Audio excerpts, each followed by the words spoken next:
Halo semuanya, senang sekali kita bisa berjumpa kembali. Saudara yang dikasihi Tuhan, di dalam kehidupan ini kita seringkali harus mengambil keputusan-keputusan, membuat sebuah pilihan-pilihan.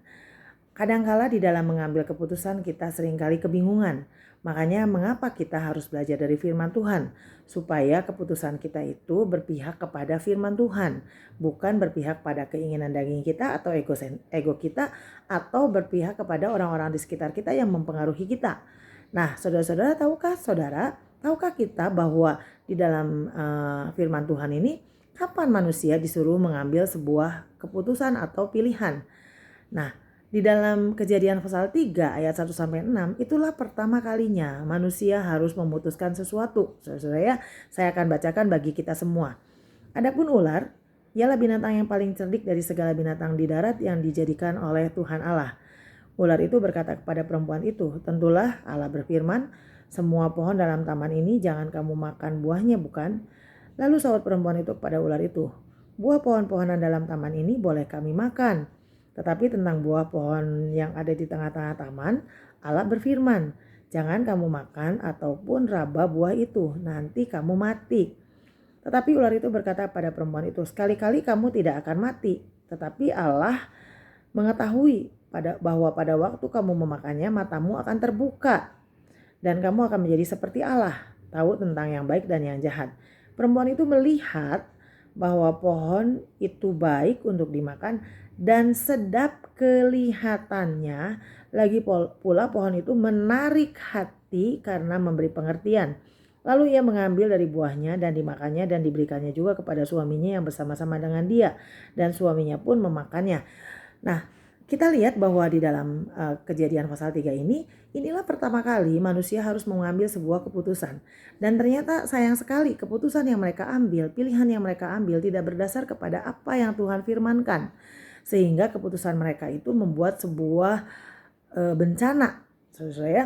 Nah, Hawa sebetulnya sudah mengatakan tentang firman Tuhan. Apa yang Tuhan firmankan dia sudah katakan kepada iblis dalam rupa ular. Tetapi ketika dia mendengar apa yang iblis katakan dalam bentuk ular, ketika iblis berkata, "Kamu tidak akan mati," maka Hawa mulai ragu-ragu dan dia mengambil sebuah keputusan, sebuah pilihan yang salah, yaitu dia memakan buah pengetahuan baik dan jahat.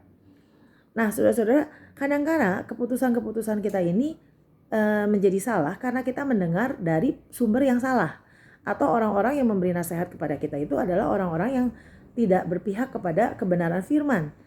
Nah, jadi penting sekali di dalam hidup ini kita bergaul dengan orang-orang yang memberikan masukan-masukan yang baik sehingga kita bisa mengambil keputusan-keputusan atau pilihan-pilihan yang berkenan kepada Allah atau yang berpihak kepada firman. Ternyata bukan hanya Hawa, saudara-saudara ya. Seringkali kita lupa bahwa Adam pun harus mengambil sebuah keputusan. Hawa diberikan oleh Allah kepada Adam itu baik adanya, bahkan sempurna adanya. Tetapi ketika Hawa memakan buah itu, di situ ada Adam.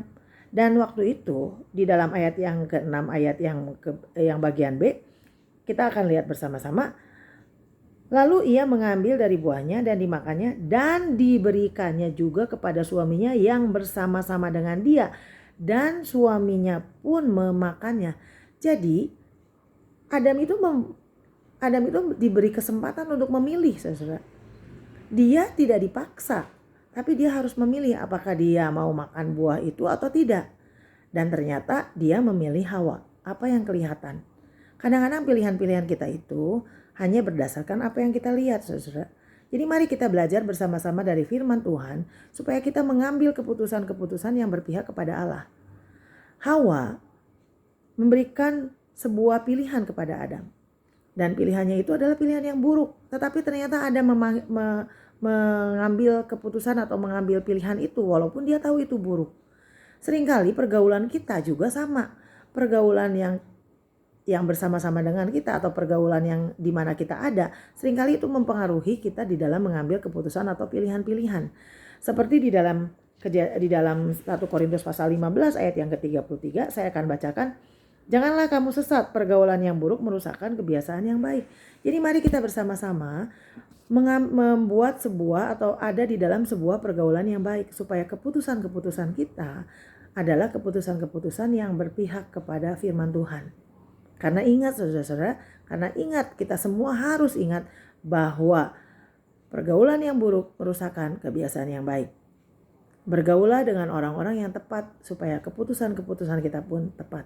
Tuhan Yesus memberkati.